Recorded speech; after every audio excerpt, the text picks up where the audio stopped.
Hello, everyone, and welcome back. It's great to be here. So today we're digging into a topic that, well, it affects every single one of us.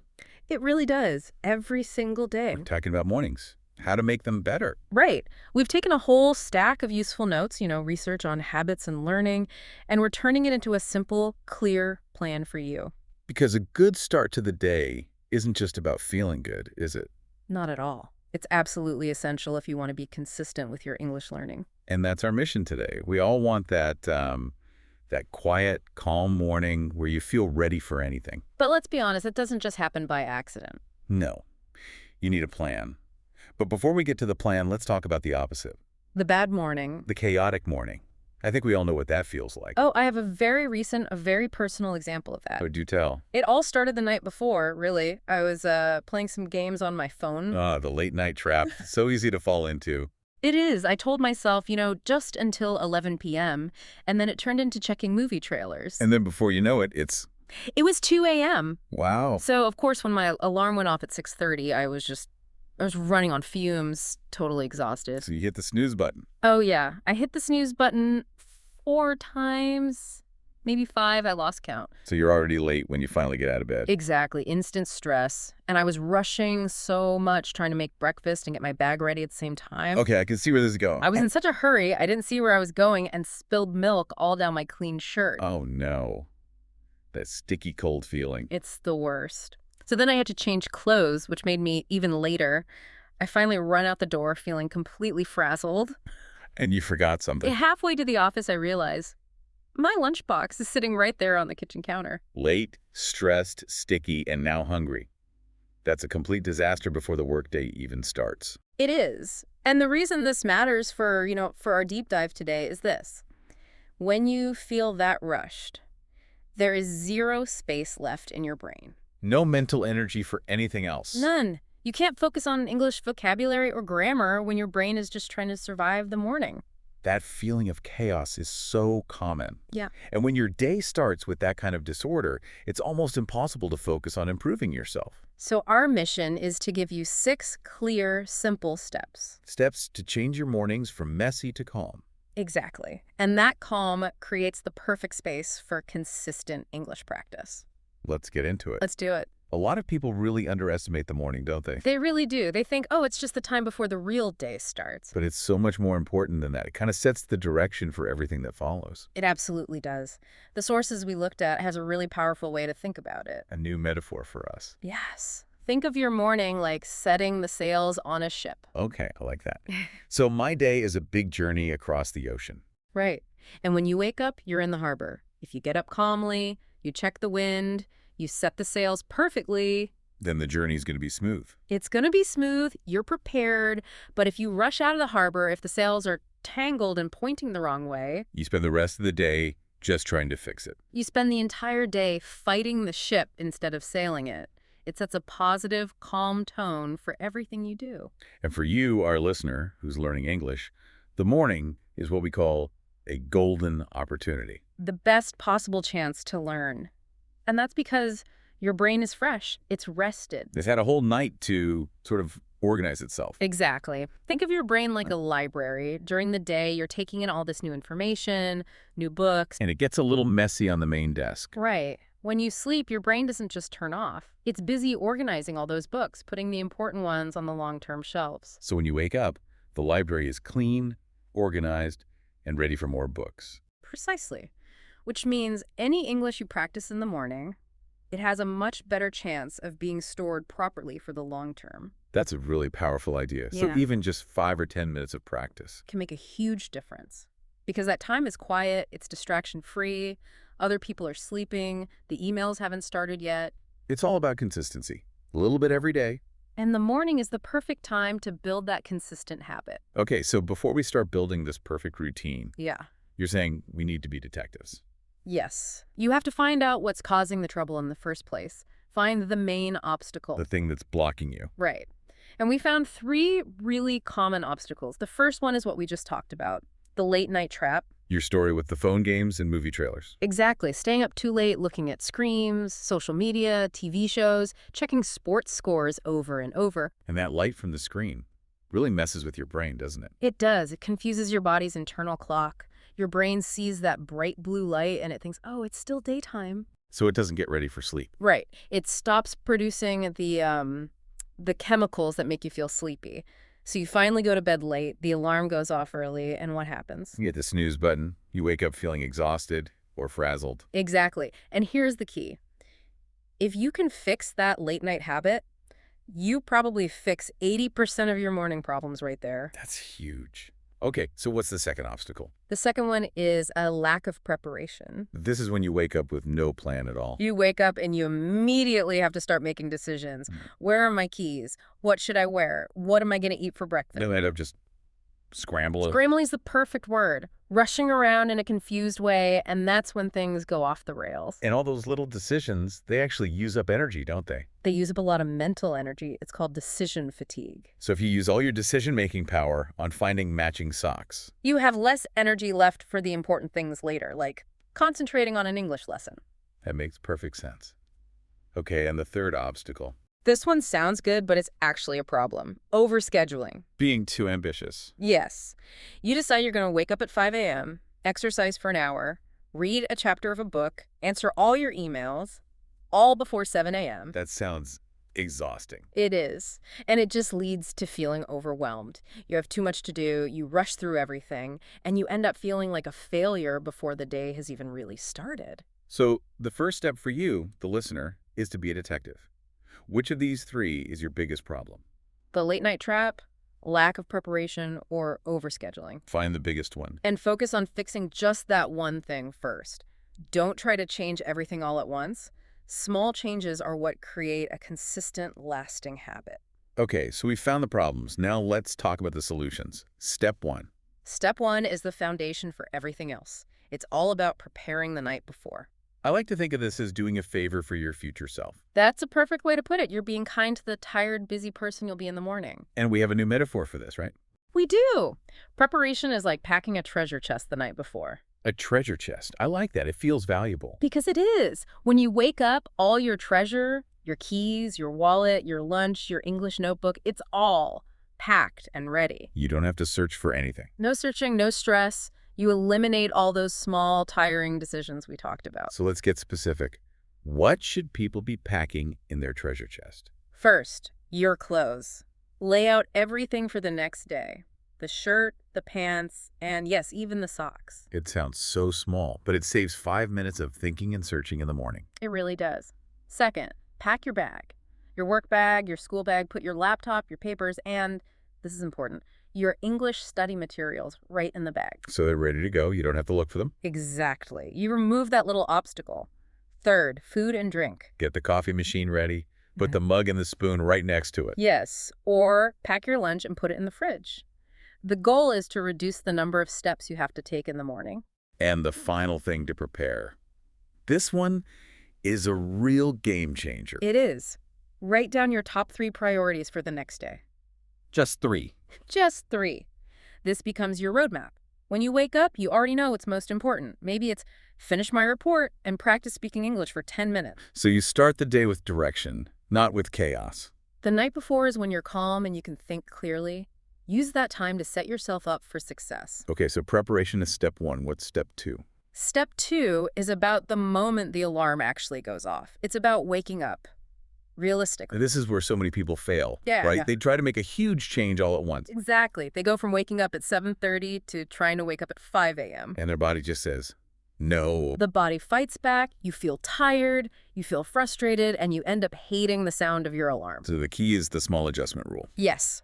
Start small. If you normally wake up at 7:30, just try for 7.15, only 15 minutes earlier. Just 15 minutes? That doesn't seem like much. It's not much, and that's the point. You're gently moving your body's internal clock. You're not shocking it. Let your body get comfortable with 7.15 for a week or 2. And then you can try for 7 over. Exactly. It's like climbing a staircase one step at a time, not trying to jump to the top. Consistency is more important than being ambitious here. And what about some practical tricks to, actually get out of bed? The classic one is the best one.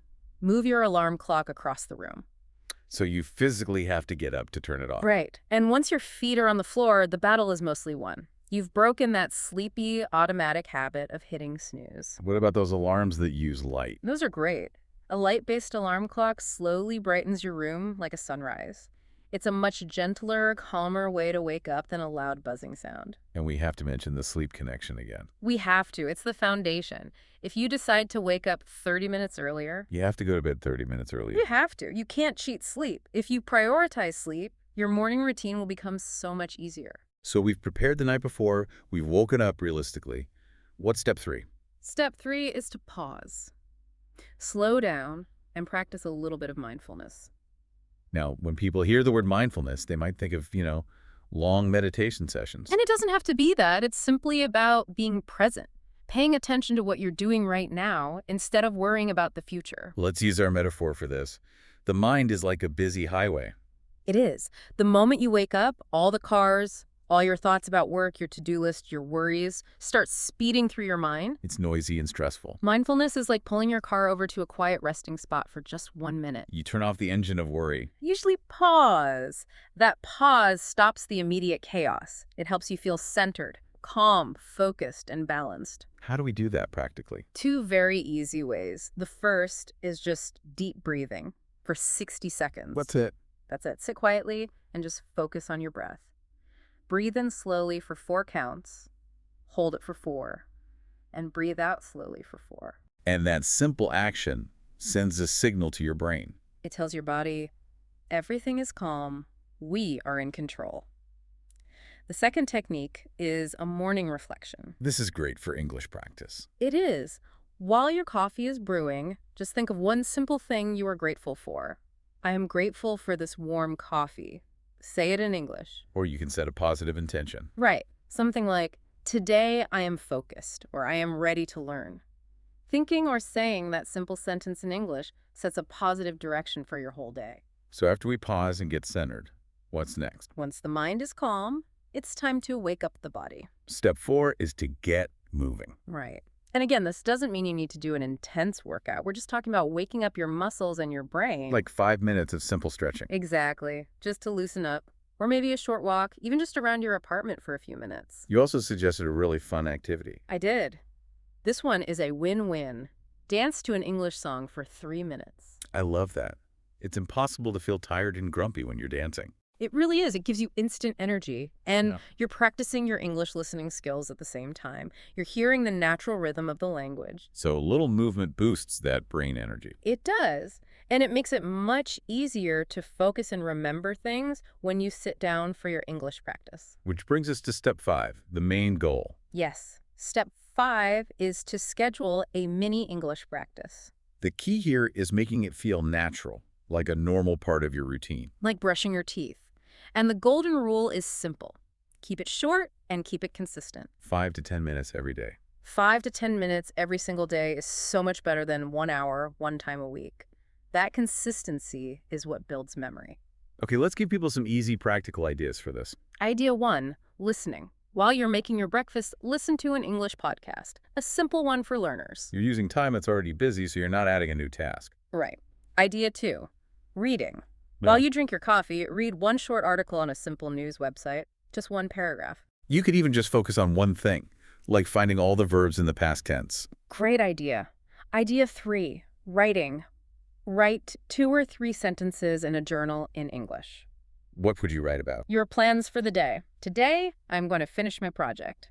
Or use one of the new words you learned today, like obstacle. That's a great way to make the vocabulary active. And idea 4, speaking. This is the hard one for a lot of people. But the morning is perfect for it. It is. Talk to yourself in the mirror. Describe what you are wearing in English.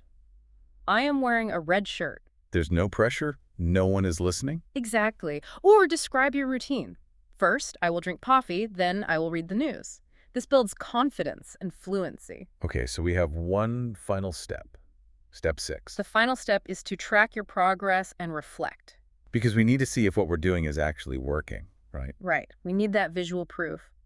The best way to do this is with a habit tracker. This can just be a simple chart on paper. You write down your new habits and you put a check mark next to them every day you do them. Seeing all those check marks grow is so motivating. It's proof that you are being consistent. And the other tool is a weekly journal for reflection. At the end of the week, take 5 minutes to think. What worked well? What was difficult? Maybe waking up 15 minutes earlier was easier than you thought. Or maybe trying to read a difficult article was too much. So next week, you'll choose an easier one. This is about being flexible. And it's also about accountability. Yes, that's such a powerful word. It means you're taking responsibility for your progress. The journal is your accountability partner. And finally, what's the most important part of reflection? To celebrate your small wins. If you woke up on time 3 days this week, that's great. Celebrate that. That positive feeling is what keeps you motivated. That was a huge amount of practical advice. I think it's time for our vocabulary review. Let's do it. We'll go over the 10 key words that will help you talk about these ideas more naturally. First up, that tired and stressed feeling. Frazzled. Frazzled. It means very tired and stressed out. A new example would be, after searching for my lost documents for 2 hours, I felt totally frazzed. Next, the thing that blocks your way. Obstacle. Obstacle. It's a challenge that makes a goal difficult. For example, the biggest obstacle to finishing the race was the very large hill. Number 3, paying attention to the present moment. Mindfulness. Mindfulness. Paying complete attention to right now. For example, mindfulness when I am drinking tea helps me enjoy the warm taste and relax. And its partner, word, thinking about the past. Reflection. Reflection. Careful thinking about something that happened. For instance, after the big meeting, I spent some time in reflection to understand what I did well. Getting a lot done efficiently. Productive. Productive. A new example is, she is always more productive in the early afternoon. The word for rushing in a confused way, scramble. Scramble. To move quickly and in a disorganized way. For example, the students had to scramble together their books before the class started. A situation with complete disorder. Chaos. Chaos, like in this sentence. The family dog caused chaos when it ran through the kitchen during dinner. Doing something regularly. Consistent. Consistent. This is key for learning. To learn any language, you must be consistent with your practice, even just a little every day. The calm and focused feeling we want. Centered. Centered. Feeling balanced and calm. A quiet walk outside always helps me feel centered before I begin my job. And finally, being responsible for your progress. Accountability. Accountability. A great example is, my friend calls me every day and that gives me accountability to go to the gym. Those are 10 fantastic words to practice this week. Okay, that was a really deep exploration into building a more productive morning. The main lesson is that small changes, they really do lead to big results, especially for your English learning. Remember the steps. Prepare the night before. Wake up realistically. Pause and be present to feel centered. Then get moving. Schedule that mini English practice. And finally, track your progress. And please don't feel overwhelmed. Just try one new thing this week. Even that is amazing progress. Aim for consistency, not perfection. And here's a final thought for you to think about this week. If the very first decision you make every morning is to pick up your phone, who is in control of your day? Is it you or is it your phone? That's a great question to reflect on. And now it's your turn to practice your English with us. We have a question for you. What is the one word or lesson you learned today that you will try to use this week? Write it in the comments below. We really love reading your answers. Thank you so much for joining us for this discussion. We'll see you next time. Until then, keep learning. Goodbye, everyone.